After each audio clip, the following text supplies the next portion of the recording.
macro market trends, stock selection, ETFs, options. Just some of the topics covered in Cook's Kitchen. Time to practice a little internal medicine on the markets. I'm not a doctor, but I try and play one with the charts. All right, we're going to look at some internals, and not all of them, but a select few that have stood out to me this week. Let's start with the Russell 2000 versus the S&P. We've got your basic ratio chart here, using the ETFs as a good base of comparison, IWM versus the SPY. And I've shown you this one before, 3-year view.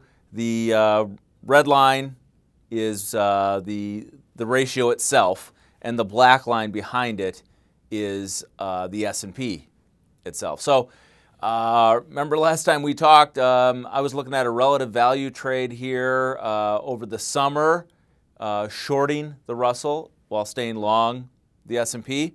That didn't work out so good because you look at what's happened since. Russell's gone on to new highs along with the broad market, and this ratio is now pushing up here above 0.63. I am once again back in a short Russell, long S&P trade, and we'll see how it works because eventually this thing's going to roll over. There are many technicians out there who are finding a ton of reasons to be short the Russell 2000. One chart I forgot to bring today was Ed Yardeni's Blue Angels. He does a study where he tracks forward valuation multiples on small caps. In his case, he uses the S&P 600 small cap index, and it shows trading over 18 times on a forward basis. And we know on a trailing basis, the Russell is well over 22, 23 times. But I said, hey, the Blue Angels have called and they want their stratosphere back from the Russell. This thing can keep going though, and in fact, if we have the kind of end of year Q4 rally I expect, the Russell will probably keep going. My short position is just sort of a hedge in case we get that overnight down 3% gig. All right, next up, let's look at safety versus growth. This is the XLP versus the XLY, consumer staples versus consumer discretionary. This is a chart I've shown you many times before. Again, the ratio is the red line. In just this 3-year view, you see we're at some significant lows in here. Staples versus discretionary. Black line is the S&P behind it. What you expect to happen is at some point in a defensive, very defensive turn, possibly a market correction, this ratio is going to go back up.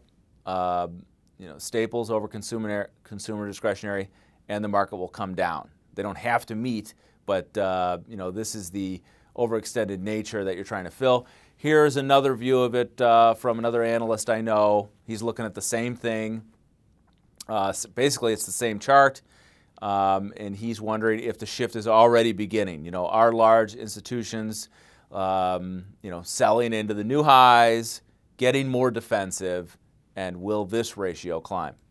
All right, next up, let's look at the NYMO, New York McClellan Oscillator, which is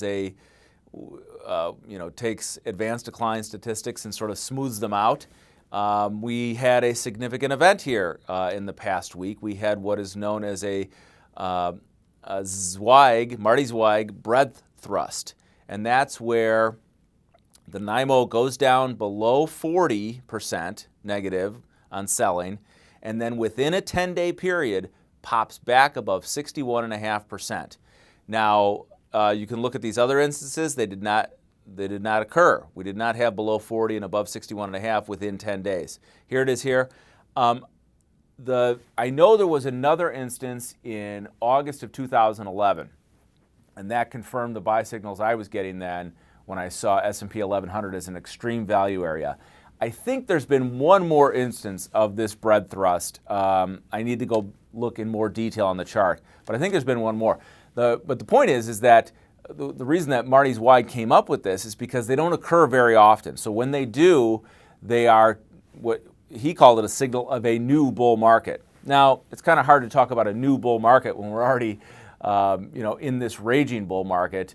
but I think what it does is it sort of reconfirms the bullish tone we have here, where institutions are still in net accumulation, even though there may be some institutions that are selling. And the sort of the season is ripe here. You know, we've got all these, I talked about the 5 factors coming together. Besides the fundamentals, you know, Washington sort of at rest, pushed out in the future. The Fed definitely on hold. You know, tis the season here, Q4, and performance, managers chasing performance as they are behind. So, you know, all these conditions come together for this Q4 ramp. And right now, though, it could look, you know, Mr. Market will want to fool the most. We could have something like a surge up to 1770 on the S&P, then come back down to 1710, and then we go make my target of 1800 into year end. All right, let's look at some more charts here.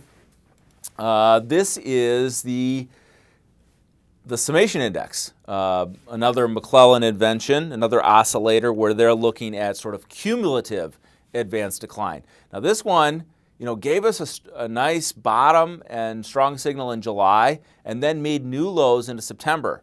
And now it's sort of, you know, oscillating here. We'd love to see it get back above 600. You know, so this one has been, you know, both bulls and bears have used this one. Mostly bears have been using the Summation Index as, hey, the market is in a topping process, along with other things I've showed you, like, you know, the bullish percent index or moving average breadth across sectors, you know, how many stocks are above their 250-day moving averages within a sector. But here, now I've got something really bullish for you. Here's another way of looking at advanced decline statistics. This just occurred last Friday, October 18th. Is that right? Yeah, because Monday was the 21st. What happened? Well, the advanced decline line on the NYSE was, you know, it basically had a triple top all this year and was not confirming the new highs that the index, that in this case the S&P 500, was making. Finally did that last week on Friday and continues to do that. So, you know, I borrowed this from a fund manager, Jay Lyons, and they note that each cyclical top within secular bear markets in the last 50 years has followed non-confirmation. What they're saying is that every time the advanced decline line did not make a new high while the market was making a new high, that preceded a short-term top or an intermediate-term top. So this is significant for them, confirming that, you know, that this new extension of new highs has legs. And, you know, hey, that's what I believe, so I'm going to take this evidence and run with it. There you have it. You know, and with any of these charts that I'm showing, just click pause if you want to read it longer. I've got a chart coming up next you'll want to take some more time to look at. Now, here's some bad news. Okay, this is the Skew Index, and it's signaling an amount of fear where, you know, a lot of puts are under accumulation. It has to do with the implied volatility. I'm going to come back to that. Let me just explain what Skew is. I took this from Investopedia, so you can go there and read it yourself. You can pause this video slide and stare at this, but let me just explain that the way, you know, volatility is measured in options, the at-the-money options have a certain implied volatility, and then the out-of-the-money options tend to have higher volatilities. They call that the skew or the smile because on a chart it makes a smiley face. Now, you know, all things being equal, the smile might look, you know, very uniform and symmetrical, but what can happen with sometimes is that if the puts are really bid, you know, and the calls are being sold, then the skew sort of shifts like this, and you're seeing more demand for puts. Now, you know, this varies back and forth, but this Skew Index, you can go to the Chicago Board Options Exchange website and get a daily update on their Skew Index. Let's go back to this chart that is from a guy named Kimball Charting Solutions. He puts some great things together. I think he borrowed this from sentimenttrader.com. So, you know, when's the last time we saw the Skew Index, you know, at these levels? It was early this year. You know, then we did have a meltdown in March. So, just historically speaking, I guess the Skew Index is, is pretty accurate in terms of signaling, hey, is there a high demand for puts? Is the implied volatility for the downside move increasing? And, does that mean we have a lot of people buying protection for what could be a black swan event? Obviously, you don't know what's going to cause a big market sell-off overnight. Could be any catalyst. So that's why you can call it a black swan. But the idea is that it'll be so sudden, you better have protection ahead of time. And we know that all the time. We talk about it in Market Timer, that very often you don't have a chance to get in and you don't have a chance to get out. So you have to be positioned correctly and ready to move quickly. All right. Again, you can go to Investopedia and learn more about volatility skew. This is a pretty good explanation. I just wanted to mention some of the key terms here.